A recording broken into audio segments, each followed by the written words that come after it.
This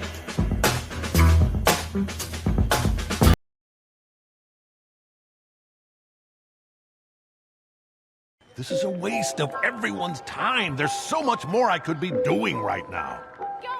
Oh, you're gonna miss it. Look at Mark. You and I, we made him. He's ours. When he feels joy, we feel joy. See that look on his face? How can you see that and not feel the same way? As we get older, it's harder to feel that. The weight of the world, it bogs us down.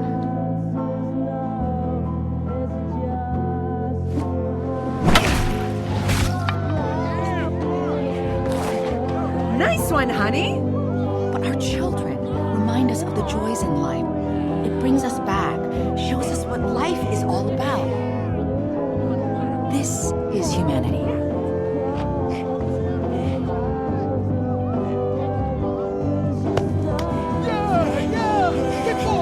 Don't be scared. You might as well give up. Come on, Mark! Go, Mark, go! Come on, buddy, you can do it! Mark, go, Mark! Did you see that? Did you see? Oh, amazing!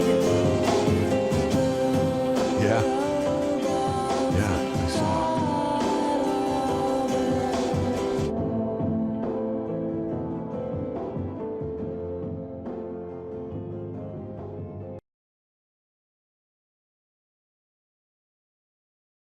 Every superhero name is a promise. Superman promises a man beyond our limits. Batman promises a shadow that fights back. But Invincible? That name feels like a cruel joke. Because for Mark Grayson, being invincible doesn't mean he can't be hurt. In fact, he gets hurt more than a hero in the history of the medium. He is broken, pierced, crushed, and pulverized in almost every major arc. No, the name Invincible isn't a boast about his strength. It's a description of his suffering. It's the universe telling a teenage boy, no matter how much you want to break, no matter how much you want to die or quit, I won't let you. Today, we're looking at the dark side of the Viltrum gift. We're exploring why Mark Grayson's life is less of a hero's journey and more of a cosmic curse.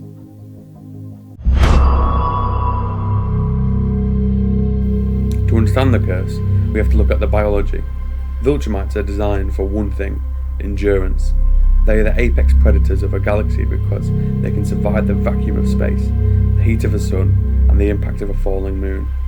But Mark is only half Viltrumite, and that's where the friction starts. His father, Nolan, saw life through the lens of a millennia. To a Viltrum, a decade of pain is a blink, but Mark was raised as human.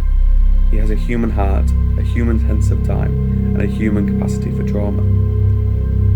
When a human goes through a traumatic event, we reach a breaking point. We collapse. We seek therapy. We stop. But Mark's body won't let him stop. He heals.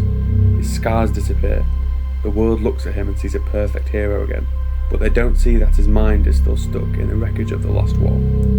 Being invincible means you are physically incapable of having a day off from your destiny.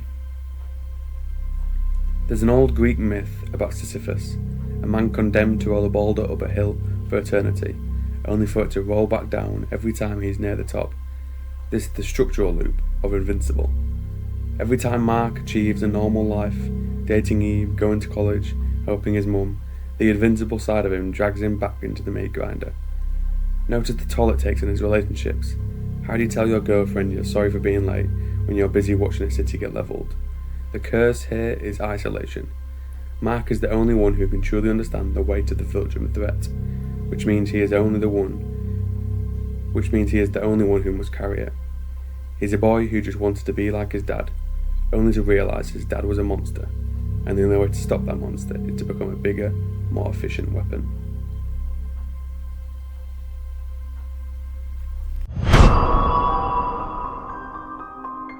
By the time we reach the events of Season 4 and beyond, Mark's character has shifted.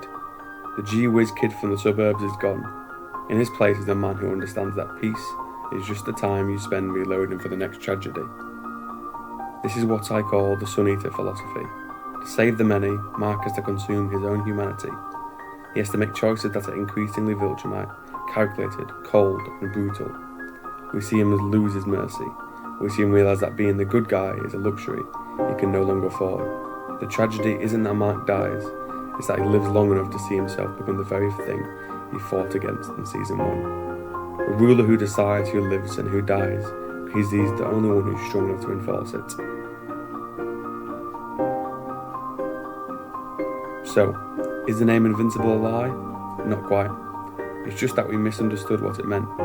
It's not about his skin being impenetrable, it's about his will. Mark Grayson is the most invincible character in fiction because he endures a level of physical and emotional agony that would turn any other hero into a villain. He carries the weight of two worlds, the sins of his father and the blood of millions on his hands, and he still tries to do the right thing. Being invincible isn't a gift, it's a burden. It's a life sentence of never being allowed to quit, and that is exactly what makes him the greatest hero of our generation.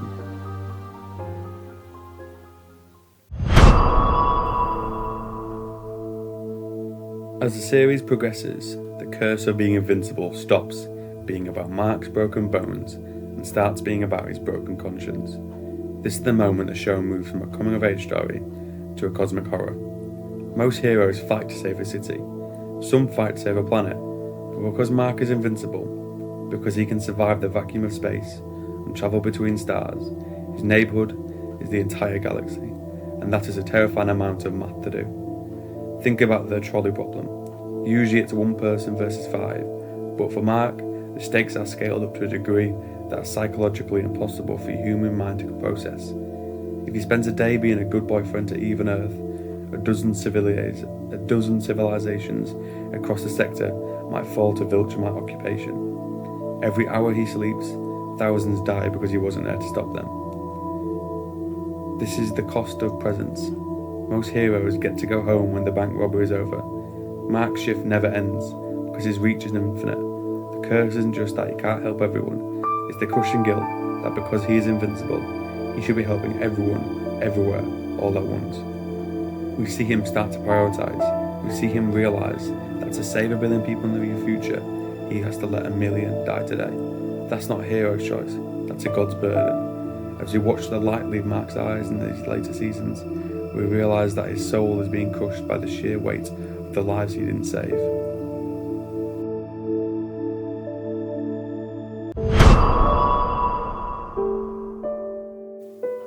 So, we return to the question, is the name Invincible a lie? After everything we've seen, the betrayals, the genocides, the physical and mental deconstruction of a boy who just wanted to be good, it's clear that the title was never meant to be taken literally.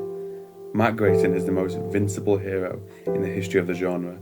He can be cut, he can be manipulated, he can be brought to the absolute brink of his sanity, but that's exactly where the beauty of this story lies. Most superheroes are defined by their victories. We love Superman because he's a beacon, we love Batman because he's prepared, we love Mark Grayson because he endures. The curse of being invincible is the fact that the universe will never give him an exit ramp.